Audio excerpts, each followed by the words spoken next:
I'd like to introduce Aaron Morali. He's a consultant for project development. And Aaron has over 15 years of engineering experience in energy infrastructure development, design, optimization, and implementation. He has supported the design and development of cogeneration projects, central utility facilities, energy solutions involving the use of traditional fossil fuels such as natural gas, coal, ULSD, number 6 oil, and other renewable fuels such as woody biomass, wood pellets, biogas, landfill gas, solar PV, wind, and low-head hydro. More recently, he has been reviewing battery energy storage systems for utility client projects. So the topic of discussion today is distributed generation on-site power from a project development perspective. Thank you for the introductions, Mark. As you can hear, I'm a little under the weather.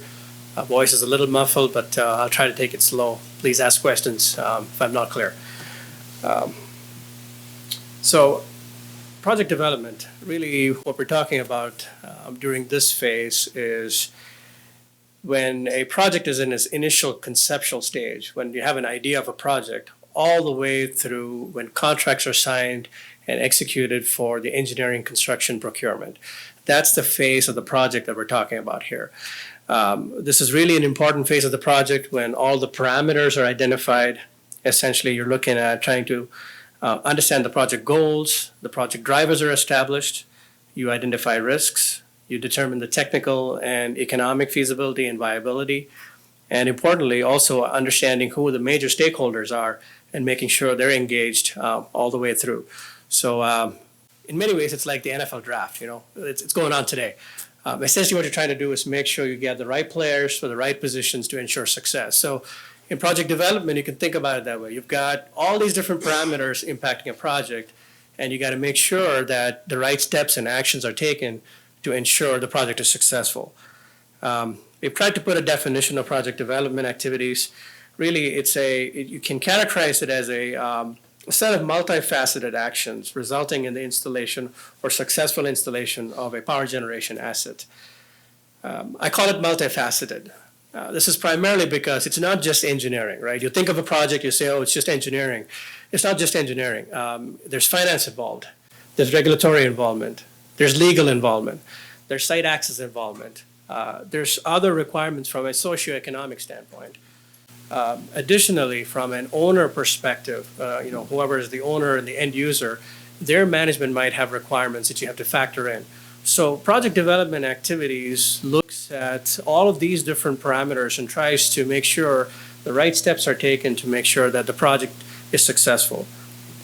From a timeline standpoint, you want to start early. You can think about a project that's coming in and getting started, and you want to give yourself enough timeline to make sure all the development actions are put in place. So starting early is key in making sure that the right steps are taken. So you can think about it as if it's a small distributed generation engine project, you could say, hey, make sure you start as early as 24 months. So you give yourself enough time to go through contracts and getting the right permits and things of that nature. If it's a smaller scale project, just trying to put some numbers, like a solar PV project, the timeline may be a little shorter because, eminently the project requirements are a little lighter. So all projects, you put in a project to meet a specific need. Typically there's a certain challenge that this project is trying to overcome. So in our experience, when we go talk to our clients, whether it's large industrials, whether it's commercial clients, educational clients, typically they're faced with some of these potential challenges. It could be that they have intermittent power outage issues, power quality issues. Sometimes there's a need to optimize the energy supply and optimize the cost of energy. There's always a push from management to try and reduce the cost of energy supply. More recently, there's been an interest in increased renewables in your portfolio or try to increase energy efficiency. So all of these are some of the issues that we've seen when we talk to our clientele. And it's typically the energy manager or the plant manager that's, decisions are driven down and say, hey, go ahead, figure this out. You need to come back to me with answers. So these challenges, when you start really thinking about, it kind of drives down to what the project needs are. Your needs could be resiliency, trying to improve the quality of supply. Uh, in a campus setting, you might be looking at, optimizing your energy supply, not just from a utility, putting boilers and chillers, possibility of looking at a district heating loop, per se. So project needs and identifying the project needs is actually a very critical step as part of the project development phase, because ultimately the project needs and the ability of the project that you put in place to meet those needs is the ultimate gatekeeper for success criteria, right? So if you're looking at a project and you're trying to optimize your energy utilization or energy cost, ultimately the project's success is measured by its ability to give you the cost savings over the lifetime. Similarly, if you're looking at a resiliency type application, you got to make sure that the project is safely operating when when the grid goes down and everything is down, you're still able to operate it. So identifying the project needs is critical. It becomes one of those things that we're, against which success is measured. So the potential solution for some of your problems were here. It's distributed generation or on-site generation. The technologies that fit this characteristic could be anything from your traditional fossil-based fuels, whether it's engines, combustion turbines, microturbines. You could say even renewable technologies, low-head hydro. You could have biomass-based combustion, solar and wind, even battery storage. But there are several factors that impact decision making. Before you decide, okay, this is the project that we want to pursue, there are several steps, whether it's internal factors and external factors that impact decision making. And we'll go through some of these examples, some of these factors from a real world project basis. We've got some examples we'll talk about. Planning and establishing the techno-economic feasibility early in the project life cycle is critical to project success. And really, it's independent of the project size and the scale. Yet this slide provides a general overview of the various development actions that are taken. We won't have a chance to go through all of them, but we'll talk about a few of those. One of them being gaining alignment on the success criteria. We talked about the project needs, making sure that the project addresses the specific needs of the solution that you're trying to solve, the solution or the problem you're trying to solve. Additionally, success criteria could be, depending on who the stakeholder is, capital cost. Really, that's one that people want you to be under a certain value. It could be schedule, because you're trying to make sure the project is up and running at a certain time. It could also be other sustainability goals. Even if it's a traditional fossil-based plants, we've got experience where people have seeked out either whether it's LEED certification or Envision certification, things of that nature that shows good stewardship. So making sure that everybody's lined up on the success criteria of the project is very critical to make sure that there are no hurdles later on as you go through the final approvals.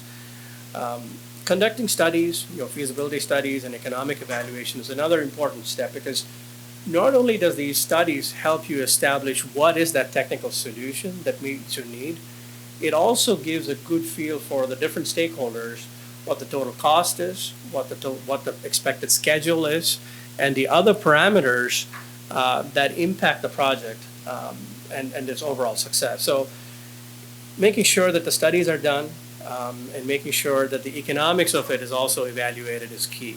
And I would even go on to say that from an economic analysis standpoint, that you have to, it's almost an iterative process. You start off, do a preliminary economics, you run the numbers. If it passes the initial test, you kind of continue doing that on an iterative basis, because some of the project parameters and the cost numbers start changing and gets adjusted as more information is gleaned on the project. Other development actions include permits, securing the site, things of that nature. So we'll go into a couple of these. The first one being regulatory aspects and the permits. This is an area where sometimes people tend to think that, okay, it's distributed generation, it's a small scale project, we don't need to worry about permits, it's easier. The answer is no, because if you're talking about a fossil fuel-based generating asset, there are emissions, and these emissions are, you have to go through the same air quality permit application as a large combined cycle station that a utility would put in. Obviously, the impact is smaller, but the big difference is these projects inherently are closer to population centers, because we are talking about distributed generation and on-site power. They are closer to whether it's an industrial setting or population centers, and hence their needs are slightly different, and the permitting requirements are still there. And this is the case even if you're using biomass generation. There's need for water there. It's steam cycle. This is also the case if you're looking at renewables. You might make the argument and say, oh, it doesn't matter, I'm just looking at a low-head hydro or a runoff river project.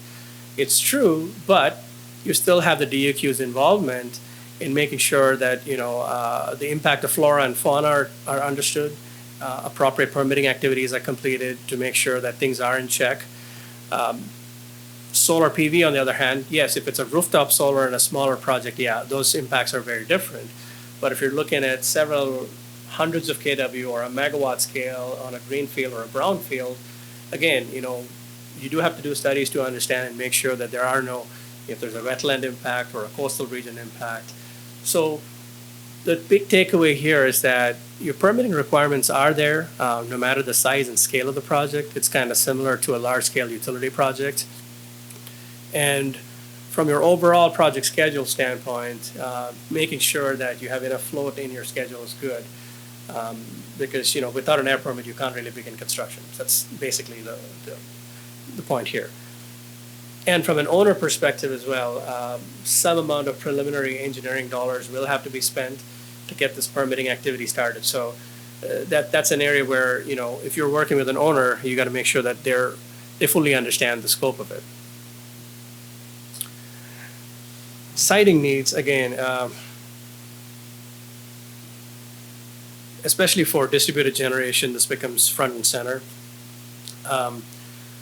The local economic development house will be happy to invite you and talk to developers and say, hey, here's a brownfield, we want to entice you to come in and build a station for us or have a new project there. There's pluses and minuses.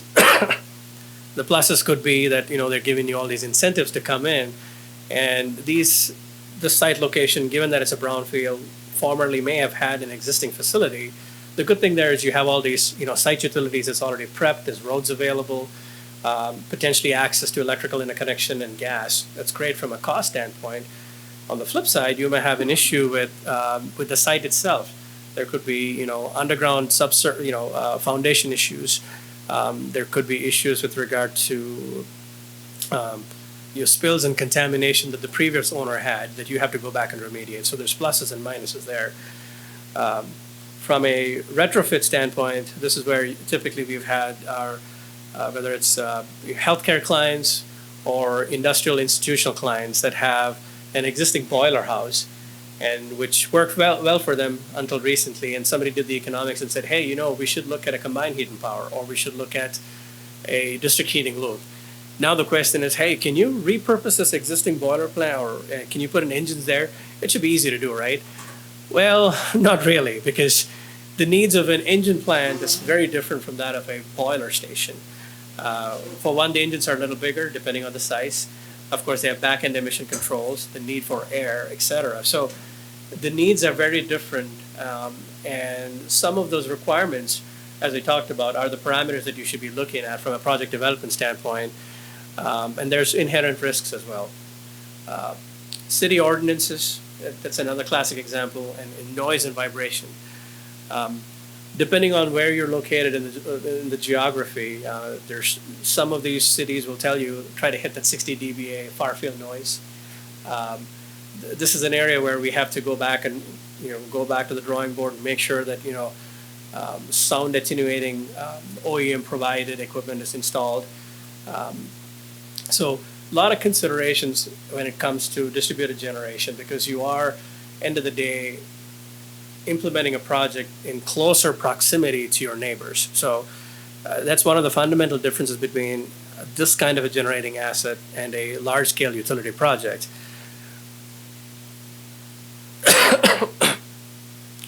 Another key project development action that goes on is trying to establish the business case. Typically you have your analyst running the financial pro forma analysis. You're looking at a 20 or a 30-year analysis, looking at the life cycle cost of it, considering everything from capital cost to fixed and variable O&M costs, other costs such as insurance, taxes, your financing costs from debt to equity, IRR, et cetera. You consider all that and try to figure out, okay, is this project make sense? Some of these are your typical way of doing things, but more recently what we're seeing is that owners are more interested on the greenness of it, looking at it from a sustainability standpoint, looking at it from a trying to be good stewards, so to speak. So at HDR, we have a panel of economists in our staff. We've actually gone through and developed some independent models, and we call it the SROI, or the Sustainable Return on Investment models. This is kind of a methodology to apply and provide, or try to quantify the soft qualitative aspects of a project. That's kind of the way to put it. You're trying to take some benefits and put some dollar value to some of these softer side of things. And typically, we have staff that go in and work with the owner and the stakeholders and develop individual models to try and put some financial values to this. And what we found is that the present value of these projects improves to a larger degree when you're able to monetize some of these softer areas. We'll go into project examples, but I'd like to say that from a project development perspective, there really isn't a cookie cutter approach. You can't really say that, okay, this approach worked for this project, we're going to take that same approach and apply here, and there. To some extent it might work, but it doesn't, because while the development tasks are similar, the needs of the project are inherently different. Site location is different, permitting requirements are different. So the takeaway here is that as an owner or as an end user or as a consultant, you have to make sure that you spend enough time understanding the project needs and making sure that the right steps are taken. So the first example I'd like to cite is in Hunts Point. This is in Hunts Point, New York. I'm going to read off the script here a little bit. So the development and project needs was resiliency, hurricane hardening, and minimizing loss during an emergency. So this was an area that was hit adversely by Hurricane Sandy. This is a location just outside of Manhattan. It's to the east of Manhattan, and this is really a food distribution center for that area and provides a lot of the food for lower Manhattan area. And when they were impacted, there was food supply shortages resulted. The concept that we defined in working with them was a microgrid concept. And according to the DOE, I'm going to read this off here. A microgrid is a group of interconnected loads and distributed energy resources within clearly defined electrical boundaries that acts as a single controllable entity with respect to the grid. Microgrid can connect and disconnect from the grid to enable it to operate in both grid-connected and islanded mode. So effectively, that's what this project does. Essentially providing, the solution that was developed was gas-fired recip engines in a combined heat and power mode. We're providing, hot water and chilled water for process needs. Additionally, the project also looks at battery energy storage with solar PV. This is for a community building that can be utilized as a shelter during these adverse storms in the future. There's about 8 hours of storage, I believe, that's being planned. A lot of this information is public information. It's on New York Economic Development offices. It's on their website. One of the challenges that we face, we talked about, factors that impact decision making earlier on in the slide. For this project, one of the factors that they were looking at was, again, you're having a new emission source, in this location, which didn't have an emission source till now. So we're working with the DEQ and trying to understand the impacts and make sure that this passes through. The next set of projects, this is one where in federal buildings, There is a need for federal buildings to achieve certain energy standards. So they are governed by the FEMP requirements. This is the Federal Energy Management Program requirements. They talk about a certain level of energy cost reduction, energy consumption reduction relative to a base year.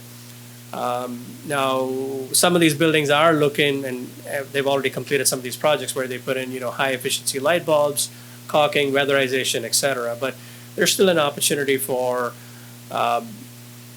looking at what we found really was aging infrastructure, replacing boilers, chillers, and the case for CHP was made, and it actually passed the financial test.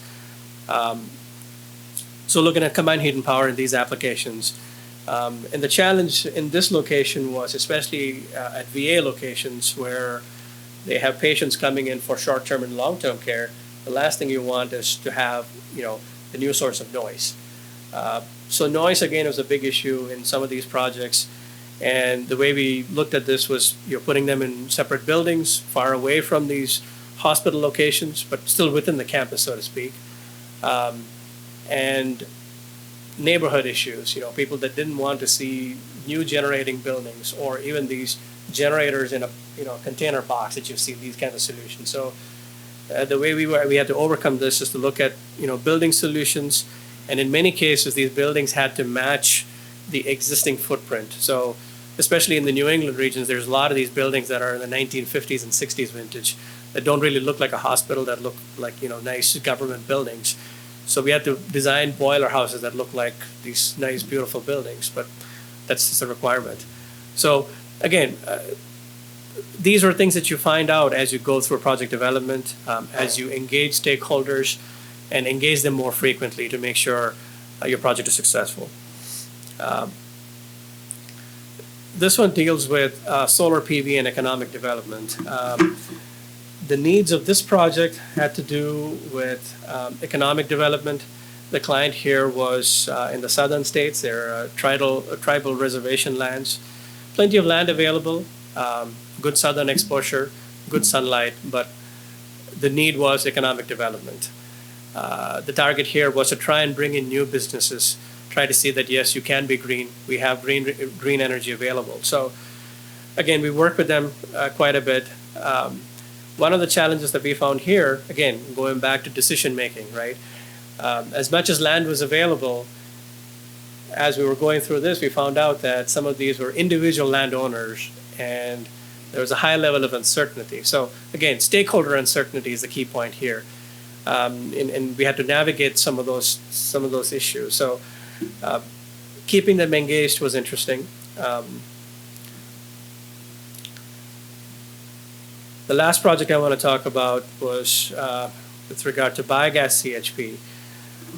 The project needs here, there's two different projects.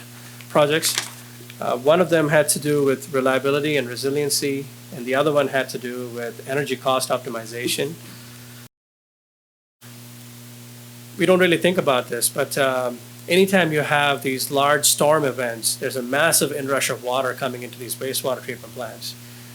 And unfortunately, it's at that time that the utility goes out, and their ability to operate is severely impacted. So in many ways, your wastewater treatment plant is really a critical asset, so to speak. Fortunately for them, depending on the size of these wastewater treatment plants, you do have biogas available. So we've been working with some of these clients to try and put in base loaded generation and taking supplemental power from the local grid. So it's been a strategy that's been working out well. So at least for this client, we were able to help them out with that. The other client, this was interesting. These guys don't have an impact with hurricanes, but they had a utility rate structure which was grandfathered in a long time back, and as they grew, the rates did not change, and they were getting hit by really high demand charges, especially during peak season. It was to the point where they had these large horsepower pumps, they pretty much had to shut down other loads to make sure that they don't spike. The solution again was to look at using the biogas that they have available and mixing it up a little bit with natural gas supply to run these base load engines. The The challenge that we faced and the development challenge or the factors impacting this project was financing and funding. Unfortunately, they didn't have the funding available to get some of these projects implemented. So the solution was to go after grant funding. So we put in a lot of applications for grants. Those were available in their states. So we're still helping them navigate this.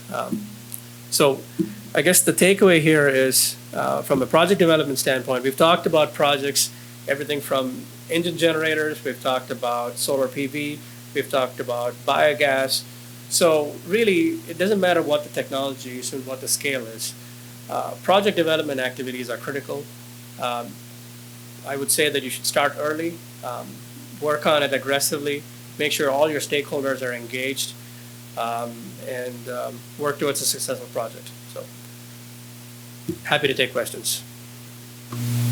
Yep. When you do the initial analyses on a project such as the wastewater treatment plant, okay, how far out in the future do you look to assess the economic viability of the city that's putting that in? Because I know one plant, it was a great project, but they lost half their population, when the auto industry went south. You're talking about Detroit? Well, I'm talking Detroit, I believe. Okay, yeah. Okay. And you look at that, they couldn't sustain anything, and they're off now. I mean, everything was shut down. Mm-hmm. And there was bazillions spent on it. Great project.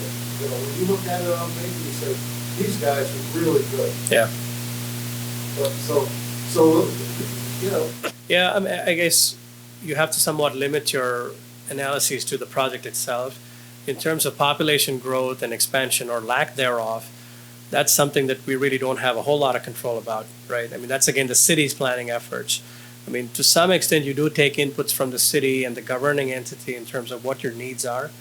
And you try to meet a solution you develop a solution to meet those needs. But when it comes to adverse situations like this, it's tough. It is tough. I'm from Ann Arbor, Michigan. I know exactly what you're saying. Right. Detroit has gone through the same issues, right, and they're still grappling with that same issue. So, yeah, maybe a phased approach. But I know what you say. These are large investments, large dollar investments. So, yeah, to some extent, you have to work with the city on that. I'm not sure if it answered your question, but, a lot of our analysis and work, we deal specifically on the project itself. I guess we don't have the wherewithal to look at, what the cities are doing and what their expectation or predictions are. Yeah. Yes.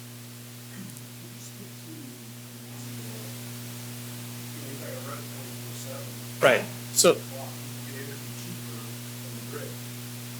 Yes and no, because I'll tell you. So there's a couple of different points that you brought up. So permitting for peaker stations versus base load generation. So those examples that I was citing for engine generators at the VA or a hospital type application, those were for base load operation and taking supplemental power from the grid. What we found, again, this is based on the location of the project. Some of these are feasible. Producing base load power in a combined heat and power type application makes a lot of sense, because you are drawing heating hot water or steam for process application. You're offsetting existing aging infrastructure. You're also recovering some level of steam for absorption chilling and providing that as well. So the overall efficiency of your plant is higher. In that context, it made a lot of sense. So in that specific context, it was for base loaded operation. So it's not really 200 hours. It was for 5,000 to 6,000 hours in a year. For a microgrid that we were talking about for that Hunts Point application, you're right. That is more from our emergency need situation. Over there, the challenge is it's a location that did not have any generation at this point, and there was a lot of public hue and cry as well. But at the same time, you're trying to provide energy where there's none available during an adverse situation. So there's some of that as well. Did that answer your question? So this study, I think, was commissioned by the Hunts Point Resiliency. There's information on their website. I'm not fully involved in that project, but this is a project that came about as a result of resiliency. So the Hunts Point region of New York is what's driving it. It's part of their economic development offices. So I know there was a team that looked at different locations and buildings. And I think the school was identified as one location. The food and produce market was identified as another location. So the CHP project, or the engines, were actually serving those market areas.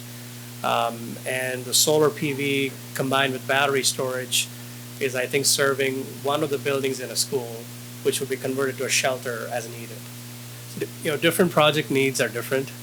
So in many cases, you know, we work with the owner, especially with microgrids. There's almost an established need for it.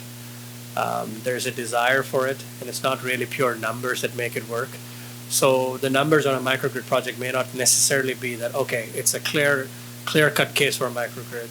But in a situation where you can run off the grid, for example, these biogas installations that need to run and there's no power available, it makes a lot of sense. It's not really the economics that work. It's the need from a resiliency standpoint that makes it work. So that's why each project is different, right? It's not that, okay, what works here works in the next case. So it's on a case-per-case basis. But you're right, the economics are a little challenging to make it work. Sometimes you look for other incentives, you know, tax structures, et cetera, that can help. All right, thank you very much. Next up is Rob Royce, Regional Sales Manager for ABB, and Rob's going to talk about energy pioneers in Alaska.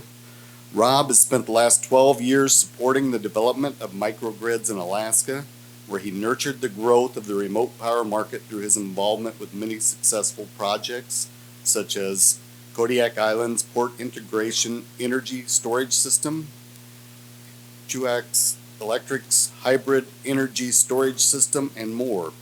Whether through the creation of the Alaska Energy Storage Working Group, enabling advanced capabilities in a microgrid lab, or hosting energy education workshops, Rob has driven innovation in the Alaskan microgrid market by fostering collaboration across organizational boundaries.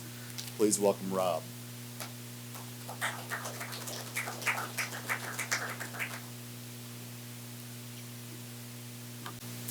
Thank you. I appreciate the opportunity to be here.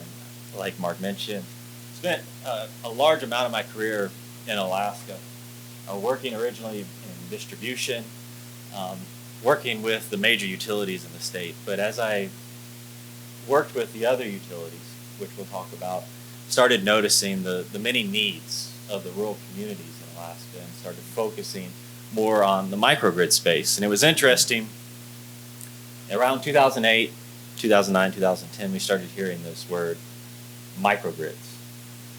And we looking into it and saying, well, what's a microgrid? Well, it's a kind of an isolated grid on its own, whether it's grid connected or not. And we started thinking, well, we've got a few of these in Alaska. So I'd like to share with you some of our experiences there and the lessons that we've learned and some of the projects that we've developed during that time. First, I'd like to talk about the energy landscape in Alaska, give you a little bit of context around why microgrids have been so successful in the state.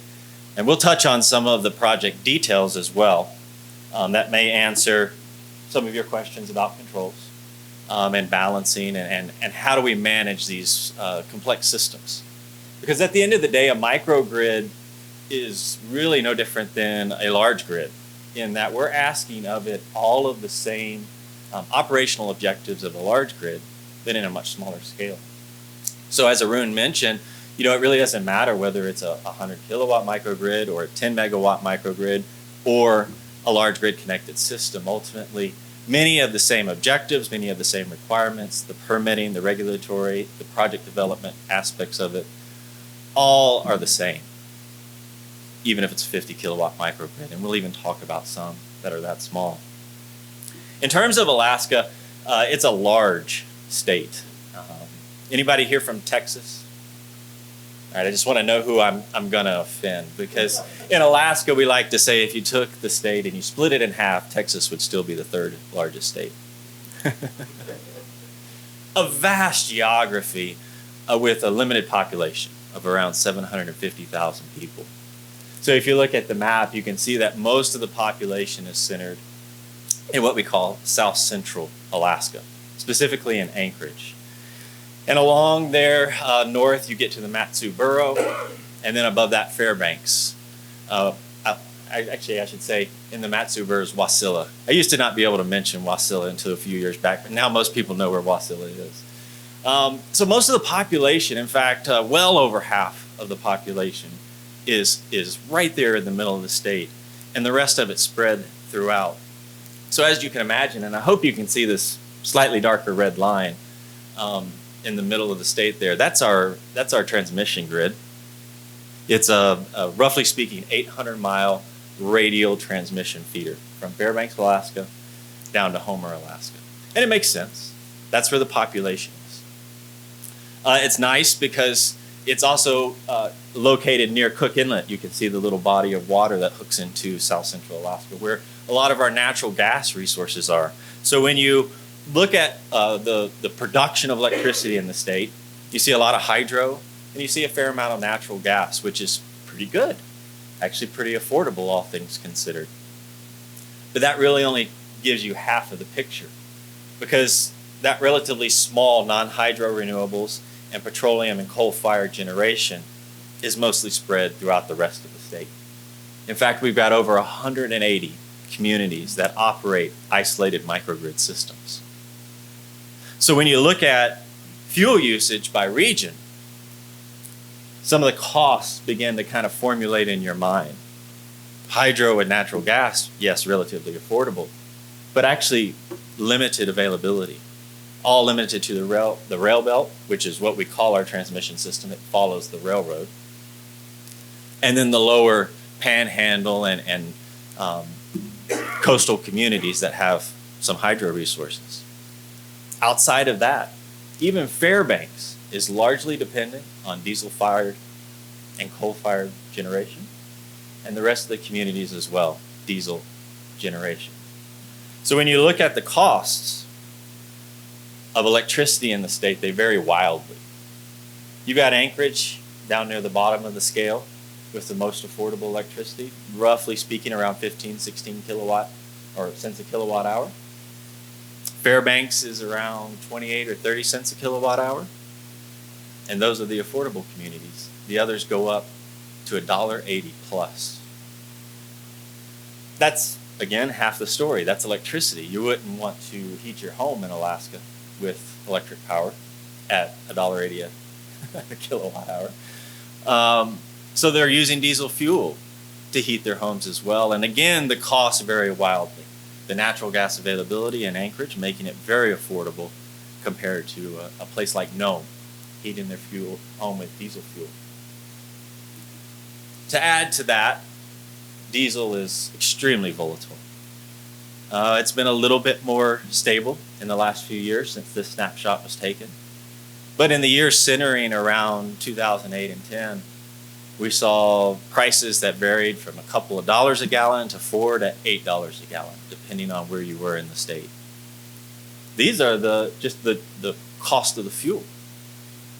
Most of these communities are not connected by roads either. So the lucky ones can barge it in. That's the most affordable. The unlucky ones fly it in.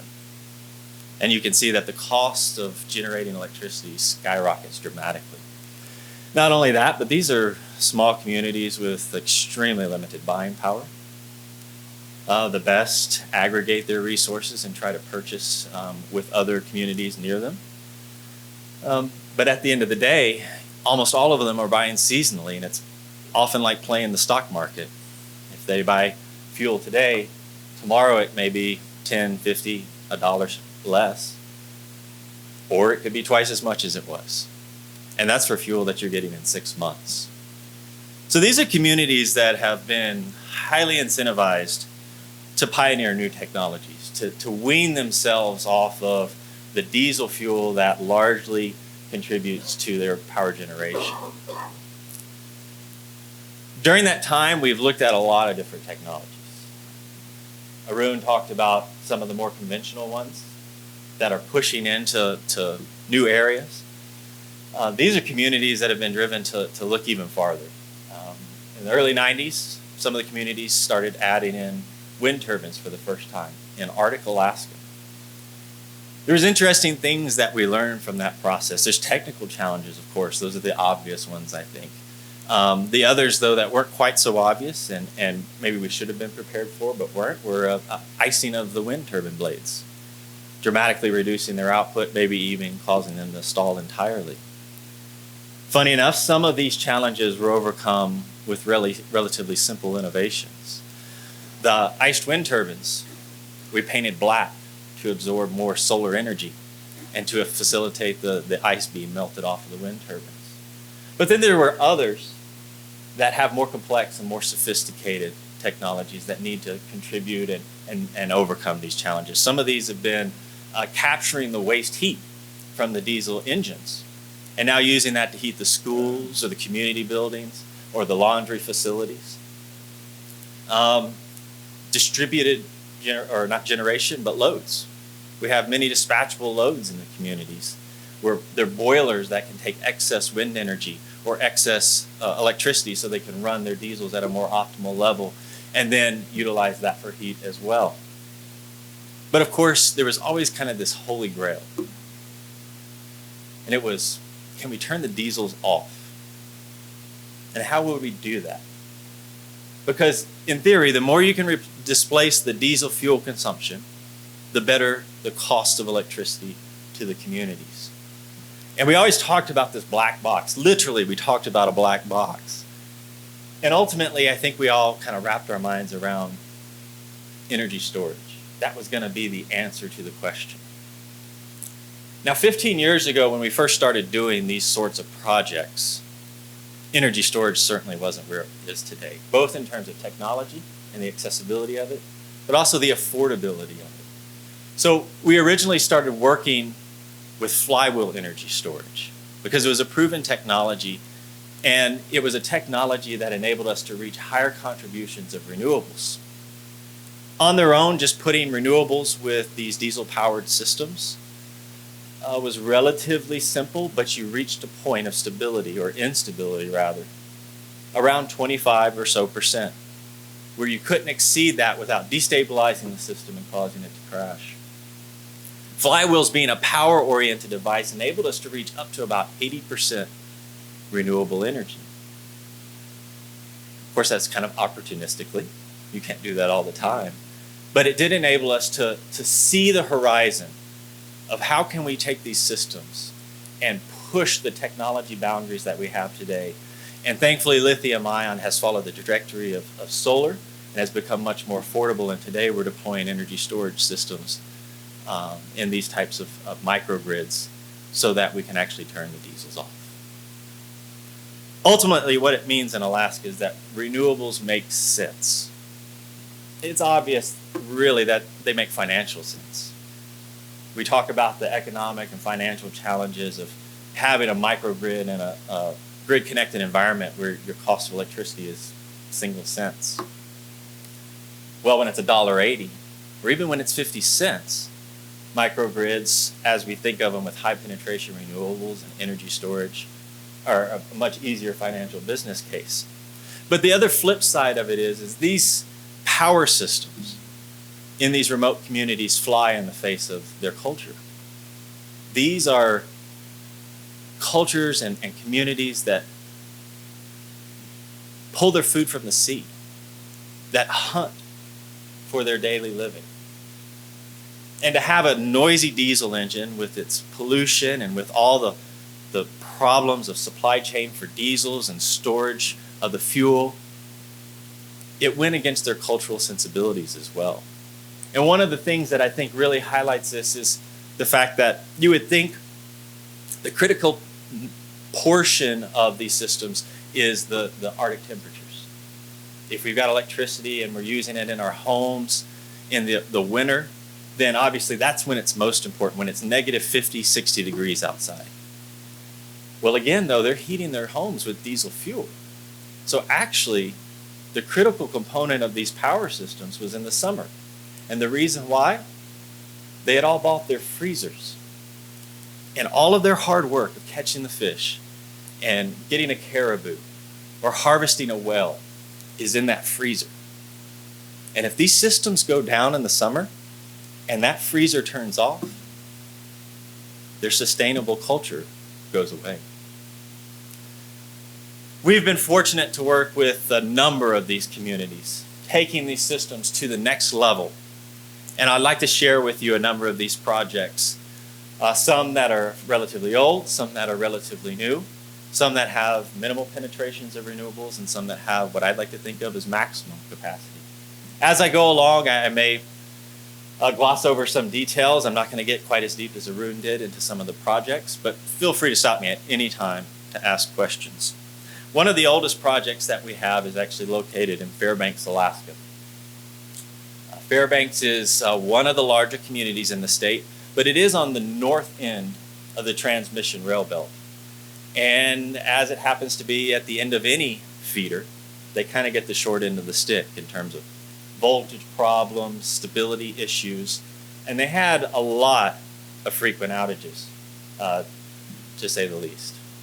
So in 2003, and actually the years preceding, and in 2003 we commissioned a 27 megawatt energy storage system for Fairbanks, Alaska, capable of powering the whole city for about 15 minutes.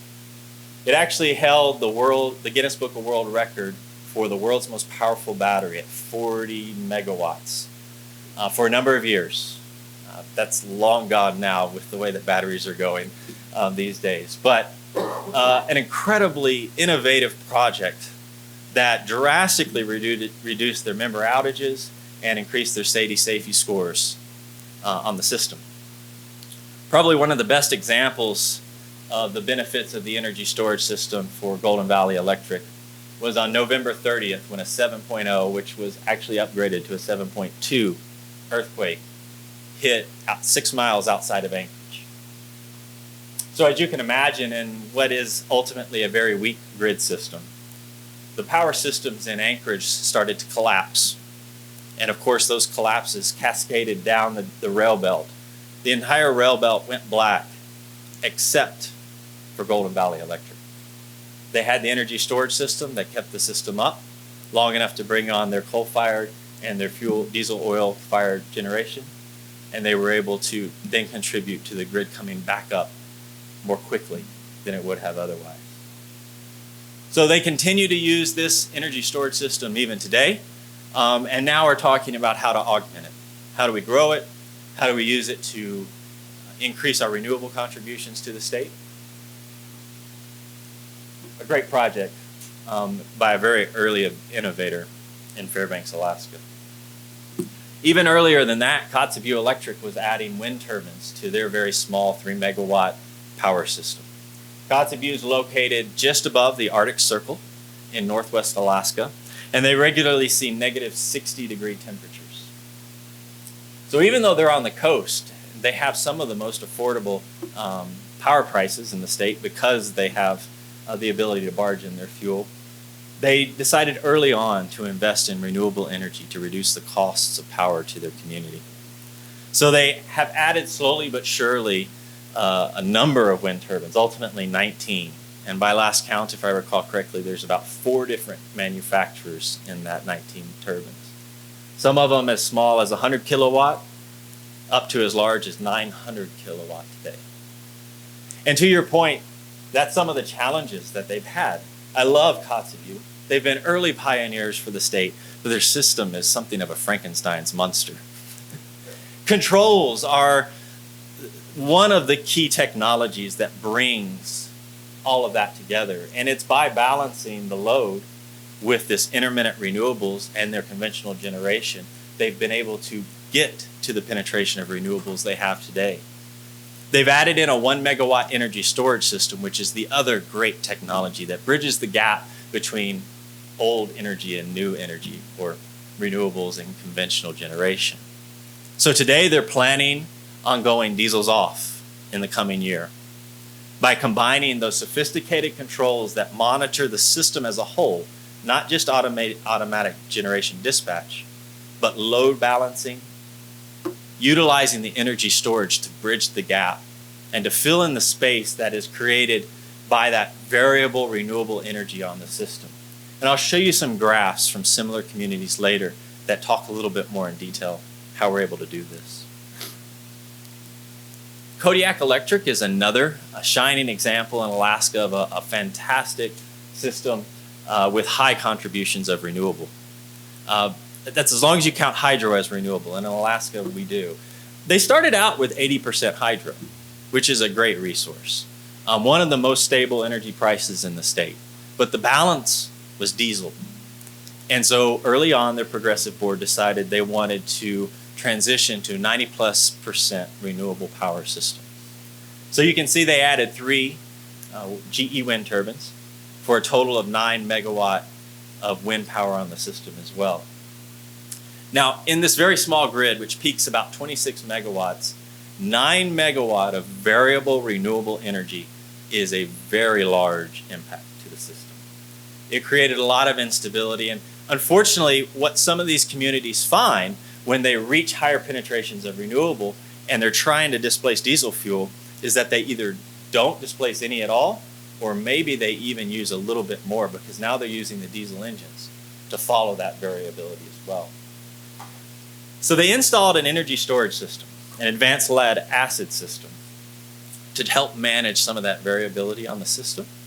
But what they found is this asset that they had hopefully designed for about 10 to 12 years was actually going to last less than 5, probably even closer to 3. Because as it was cycling to manage the variability from the wind, it was just very small cycles. And in the end, it was beating the batteries up very badly. So when the local port came to them, they said, we've got this diesel-powered crane, so you've never had to provide us power for it, but we want to upgrade it. And by the way, it's an electric crane. And by the way, it's twice as big as it was before. The community, the city, the utility saw an immense challenge embedded in a challenge they were already trying to overcome. And at first, we're not willing to let them upgrade the crane. But actually, we worked with them to install a flywheel-based energy storage system to supplement the existing one, and then to manage the integration of the crane on the island. And what we're actually able to do is when you look at the crane, it's a 2 megawatt crane, but cranes not only require power very quickly, they actually regenerate power on their way back down, creating a 4 megawatt impact in this 26 megawatt grid. So on the graph in blue, you can see the crane going from 0 to about 2 megawatts of power requirement almost instantaneously. And as the crane picks up a container and as it moves and trolleys and lowers it, you can see the power start to go back down until it's ultimately dropping the container back down and regenerating power almost symmetrically, about 1.5 megawatts at times. And it's doing this over and over and over again, 2-3 times a minute. So it looks a lot like the wind on the system as well. With the flywheel, we're able to match what the crane needs, both in terms of injecting power when it needs it, but also absorbing the excess power that would otherwise go back and destabilize the grid. And so you can see in the red line that the flywheel follows the profile of the crane almost exactly. The green line's the state of charge of the flywheel, both depleting itself when the crane needs the energy, but then just as quickly absorbing it back. And the net result is the dashed line in the middle, designed to be about 350 kilowatt impact to the local grid. What's exciting about this project is that we've actually gone in and we've tuned this system so tightly. I talked with the generation manager and the CEO last month, and they confirmed to me a rumor I had heard for a while that now the utility doesn't even know when the crane's on. It is a net zero impact to the local grid. Even better though, they came to us and they said, you know, this is fantastic. We love how it's working, but we're underutilizing this asset that we have.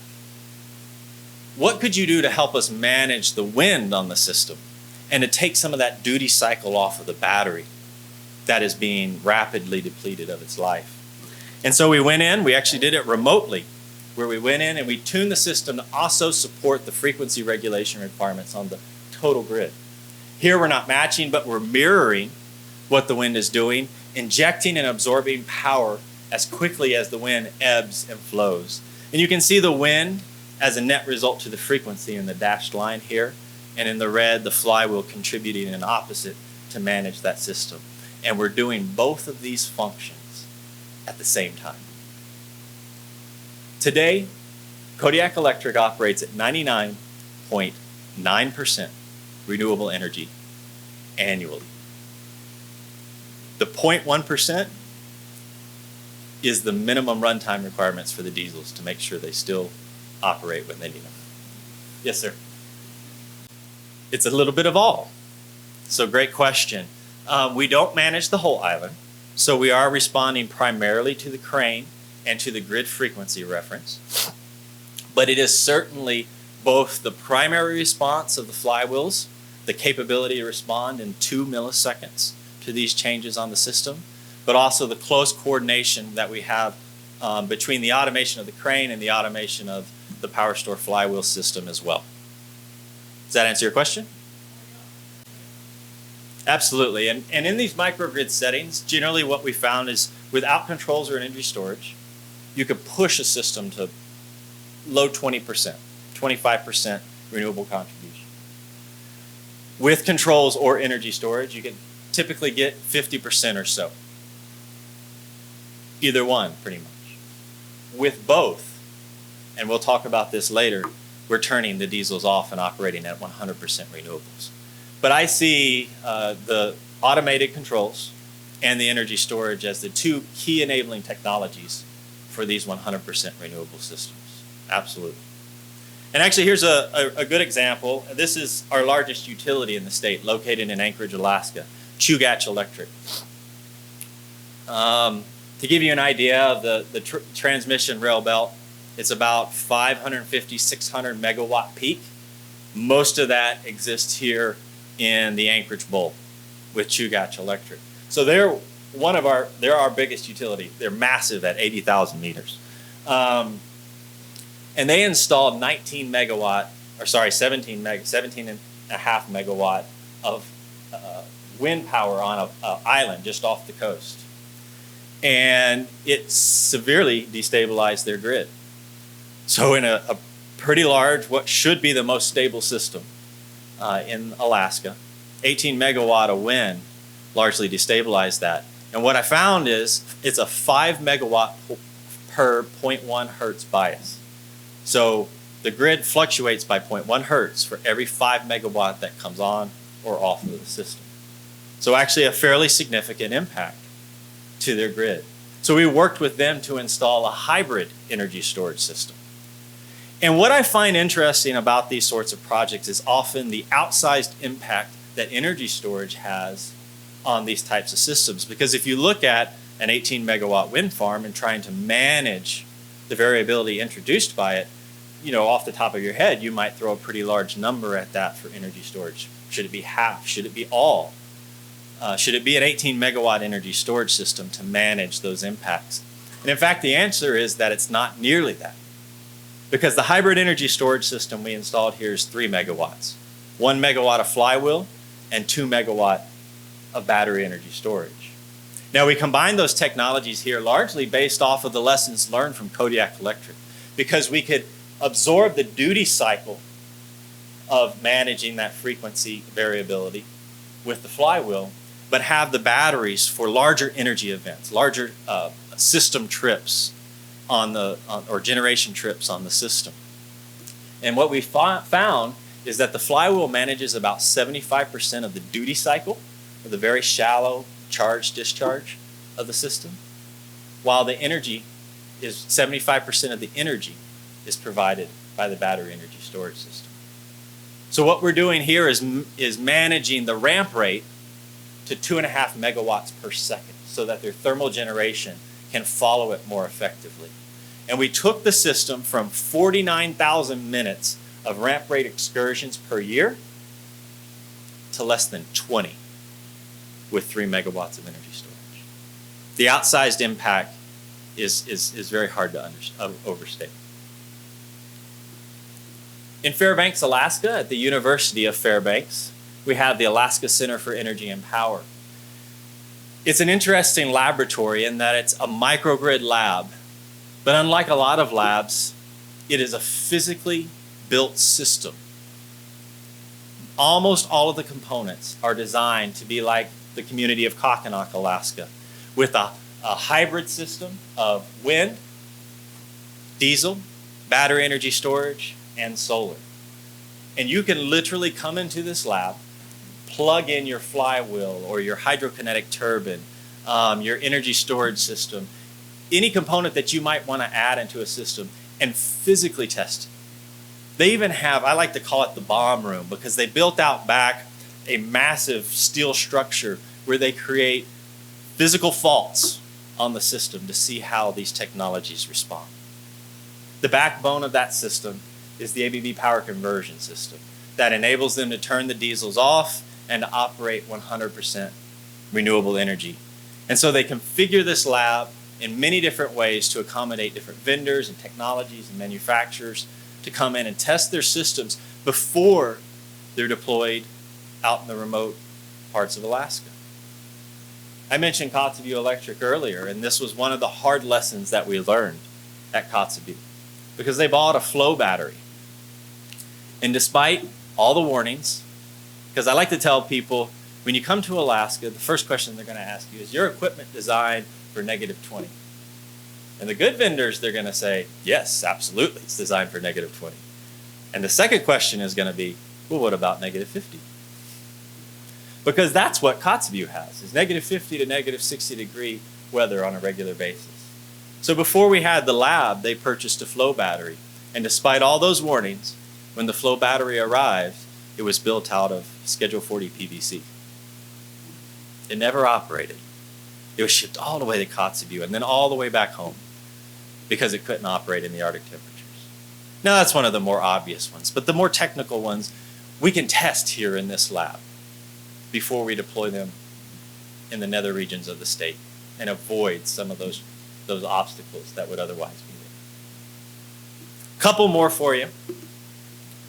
Cordova Electric, it's funny to me because they call themselves the city with no roads. There's a lot of communities that are not connected by roads, but Cordova is one of the larger ones.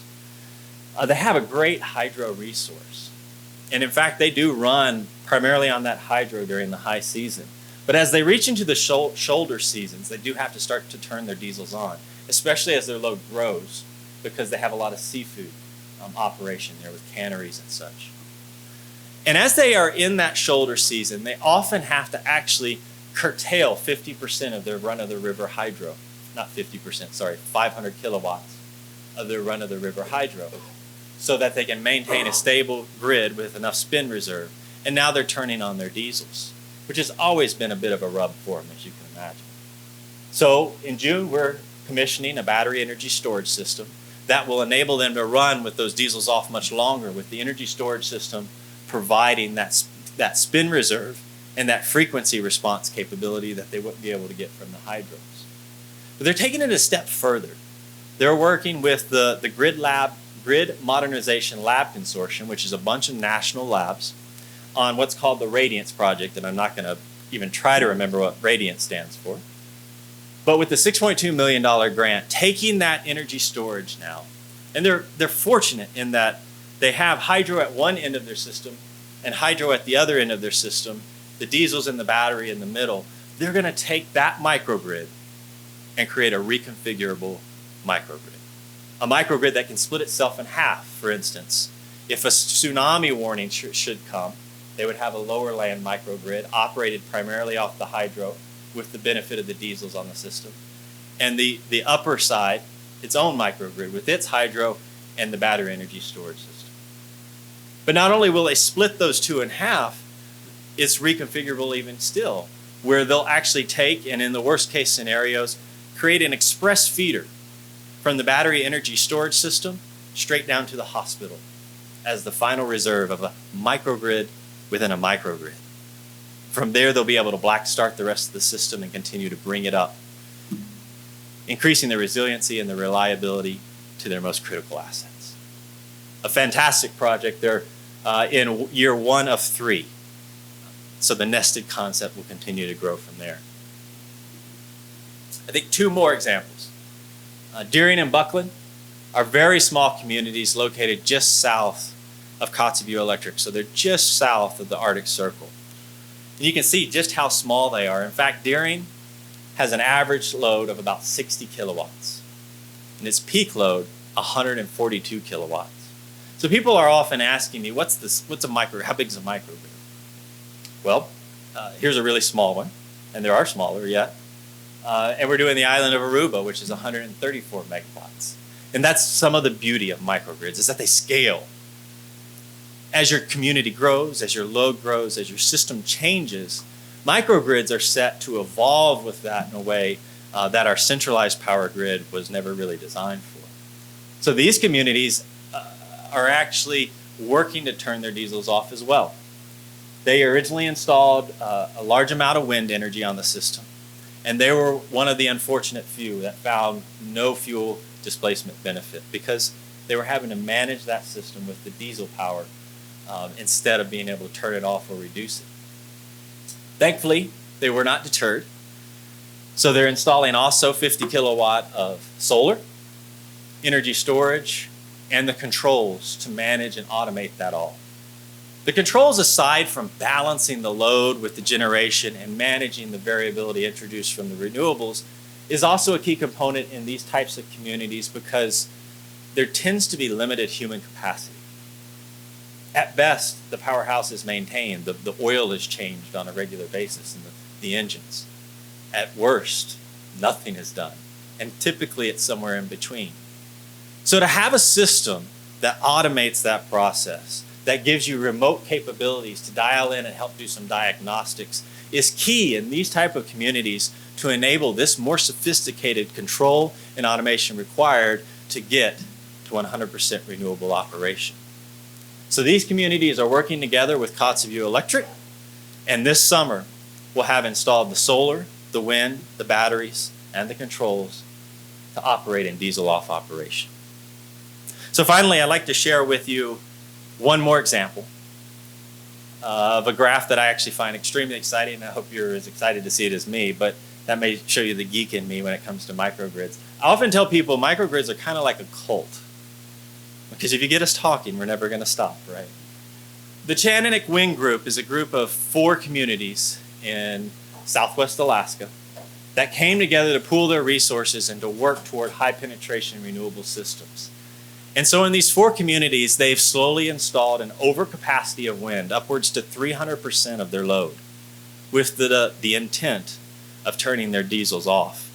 They've also installed dispatchable thermal stoves in many of their residences, which is really exciting because you can use the dispatchable loads to help manage the frequency when there's not enough energy in the batteries, the state of charge.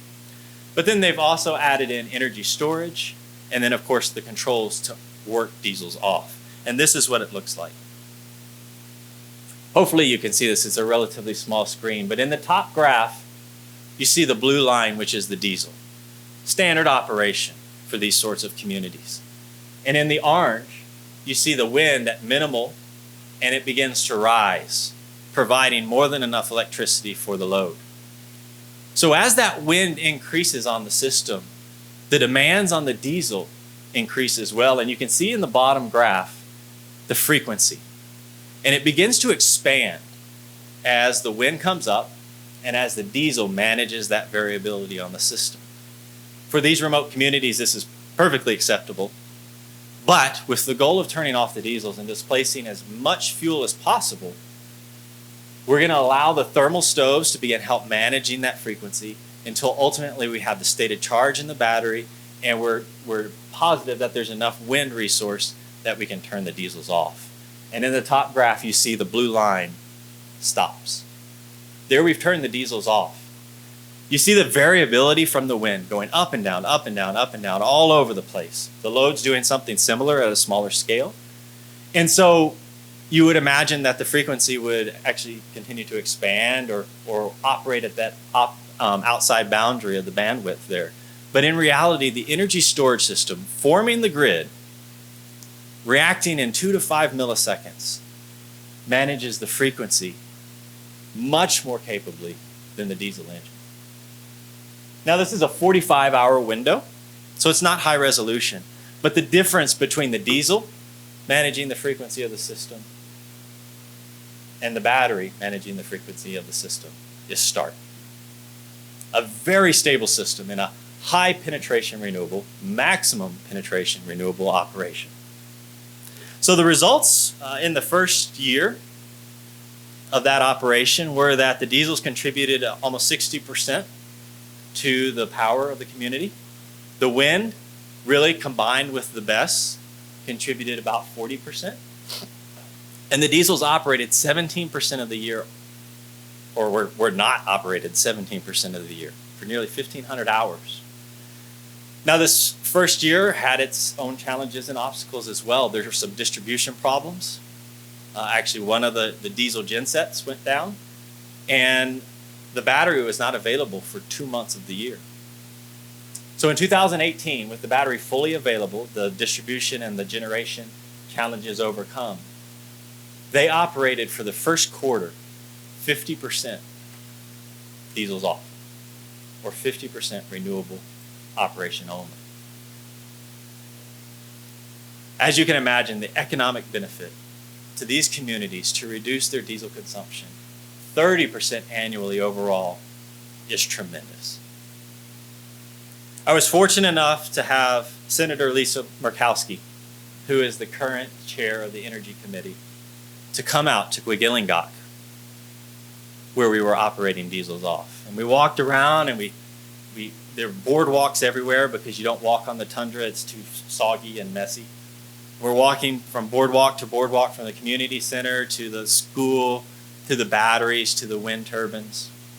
And as we're walking back, about to get on the plane to leave, one of the community members tugs on her shoulder and says, "Do you hear that?" And she listened and she said, "No, what do you mean?" He says, "That's right. The diesels are off, but our lights are on." A tremendous impact to the community. Thank you for your time. If there's any questions, I'd be happy to answer. Yes, sir. I have two questions. Number one, So we've only used one company, and it was a company called Pillar out of Germany. So it's a low-speed, very small flywheel. It's about 3,500 RPM versus the 35 or 40,000 RPMs that you typically see. yeah, because the ones in the U.S. Yeah, I mean, 15 years ago we were using flywheels just simply because any other technology wasn't available. This flywheel in particular has 16 megawatt seconds of energy. That's not a lot. So we're solving the power problem of integrating the variability of the renewables, but we're not solving an energy problem. That's why we never really got to diesel off operation. We did, but it was limited with the flywheel. So now, the affordability of lithium ion in particular has kind of pushed us toward lithium ion more often. We're installing, right? We actually have installed, as of last month, flywheel energy storage at the Port of LA. But today, if you were to design a similar system, it'd probably be lithium ion. Well, of course, they're one of the states that has committed to a 100% renewable goal. Well, committee. Sure. But that's one step. Then now they need to hire Arun, and he could come and help them with the rest. But they are actually, in fact, they are also proactively have offered microgrid incentives to the regulatory board to try to incentivize hospitals, universities on their system to provide microgrids that would benefit the local needs, but also then benefit the larger grid. So they are working there. I'm proud to be a part of the Alaskan story because I think we are a lot farther ahead than most others. Yeah, it seems to me that has anybody gone up to visit you guys? Some, mostly Arctic communities because they're the ones not scared of the cold. In contrast, I probably won't shake any of you guys' hands because I'm melting here today, so it works both ways. But some, yes. And in fact, we do have a large community from Hawaii that both visit but also live there on a regular basis. So there is certainly a lot of activity in Hawaii. And I would just say islanded communities in general. They are, like Alaska, prime for this sort of technology. Yeah, so we do not make flywheels. ABB does not make flywheels or batteries ourselves.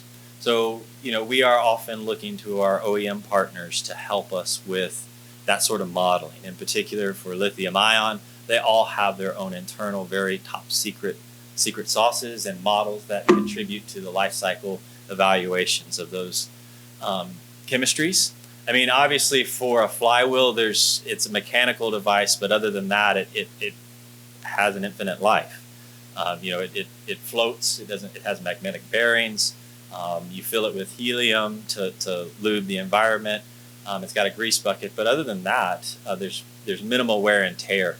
So for port operations where that high duty cycle exists, flywheels can sometimes make a lot of sense.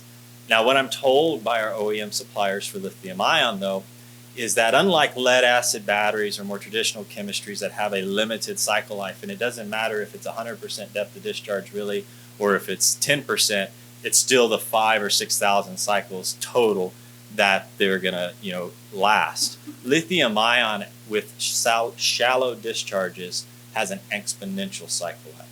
So where you would get 6,000 or 7,000 cycles or full depth of discharge cycles, it appears that you can get millions of 5 to 10% cycle charge and discharges.